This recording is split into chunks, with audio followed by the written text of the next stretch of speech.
नमस्कार, मैं रवि वर्मा और आप देख रहे हैं खबर झारखंड। आज हम झारखंड के गिरिडीह जिला अंतर्गत जमुआ प्रखंड मुख्यालय से महज 12 किलोमीटर की दूरी पर स्थित गांव कुम्हगड़िया जो भिंडी खेती करने को लेकर काफ़ी विख्यात हैं। यहाँ के 80% किसान ऐसे हैं जो खेती करते हैं और खेती करके अपना घर परिवार को चलाते हैं।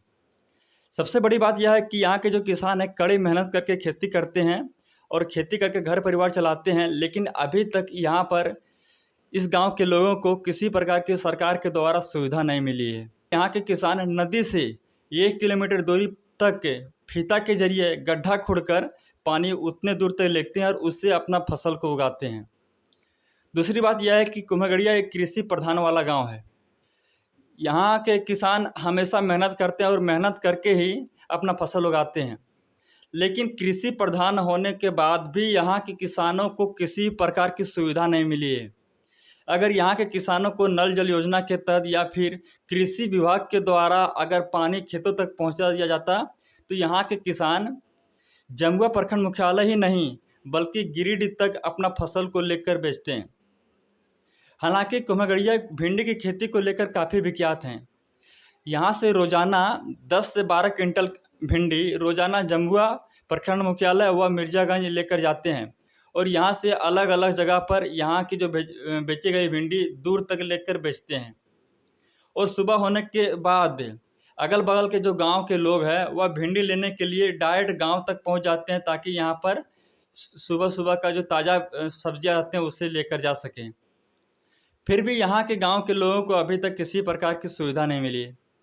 यहाँ के गांव के लोगों को कहना था कि हम लोग कई बार आवेदन दिए कि हम लोग को नदी तक बिजली की सुविधा अगर हो जाता है तो शायद हम लोग अच्छी से अच्छी तरह से खेती कर पाते हैं, क्योंकि अभी डीजल व पेट्रोल के रेट काफ़ी बढ़ गए हैं और ऐसे अवस्था में अगर हम लोग डीजल और पेट्रोल से अपना फसल को उगाते हैं तो हम लोग को काफ़ी महंगा पड़ता है। क्योंकि हम लोग जिस तरह से फसल उगाते हैं कड़ी मेहनत करते हैं और फसल का दाना का भी रेट बहुत ज़्यादा रहता है और ऐसे अवस्था में जब हम लोग फसल को जब बेचने के लिए जाते हैं तो वहाँ पर इसका दाम बहुत कम लगाया जाता है, क्योंकि वहाँ पर जो बाहरी का फसल आ जाता है उससे फिर हम लोग का फसल का रेट नहीं लगता है। तो इसको लेकर अगर सरकार चाहे या तो फिर गिरिडीह के कृषि विभाग लोग चाहे तो ऐसे गांव जो कृषि प्रधान वाला गांव है, जमुआ में अगर बात करें फसल उगाने में तो कुम्हगड़िया नंबर 1 पे आता है और ऐसे गांव के लोगों को कृषि विभाग के द्वारा कोई भी किसी प्रकार की सुविधा नहीं मिली है। अब ज़रा सोचिए, इस वीडियो को ज़रा आप देखिए कि किस तरह से सुबह किसान खेत गए हैं और खेत में जाकर कड़ी मेहनत कर फसल को तोड़ रहे हैं।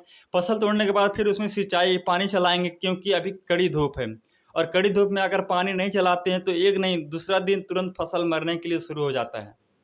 अब ज़रा सोचिए कि 3-3 दिन में अगर किसान फसल में पानी देंगे तो उसका पैसा किस तरह से बचेगा, नहीं बचेगा। फिर वह खेती करके अपना घर परिवार को चलाते हैं। तो मेरा कहने का मतलब है और यहाँ के कुछ किसानों का कहने का मतलब है और वो मांग कर रहे हैं कि अगर हम लोग को यहाँ पर बिजली की सुविधा दिया जाए या फिर नदी से लेकर महज 1 किलोमीटर ऊपर यानी जहाँ खेत है वहाँ तक अगर हम लोग को पानी की सुविधा करा दिया जाए तो हम लोग जमुआ ही नहीं अगल बगल क्षेत्र में भी हम लोग अपना फसल को बेचेंगे और इस तरह से हम लोग का कुछ कमाई बढ़ जाएगा और अपना घर परिवार को चलाएंगे। और भी हम कुछ किसानों से जानने का प्रयास किए कि आप लोग भिंडी को बेचकर कितने पैसा कमा लेते हैं। तो बहुत सारे किसान बोले कि अभी तो हम लोग को कमाई कुछ कम होता है, हालांकि अगर हम लोग को सरकार के द्वारा कुछ सुविधा मिलता जैसे कि सिंचाई करने के लिए पानी को लेकर तो हम लोग कुछ अच्छे से अच्छे पैसे कमा लेते और इससे हम लोग का घर परिवार अच्छा चलता। तो डायरेक्ट हम झारखंड सरकार से कहना चाहेंगे, कृषि विभाग के लोगों से कहना चाहेंगे, बिजली विभाग के लोग से कहना चाहेंगे कि ऐसे गांव को जो कृषि प्रधान वाला गांव है ऐसे गांव को सुविधा दिया जाए ताकि ये लोग फसल अपना उगा सके और कड़ी मेहनत करके अपना घर परिवार को चला सके। अब ज़रा आप इस वीडियो को देख लीजिए किस तरह से सुबह से लेकर शाम तक किसान कितने कड़ी मेहनत करते हैं। खबर झारखंड में सभी दर्शकों का स्वागत है। फिर मिलेंगे एक नए खबर के साथ। जय हिंद।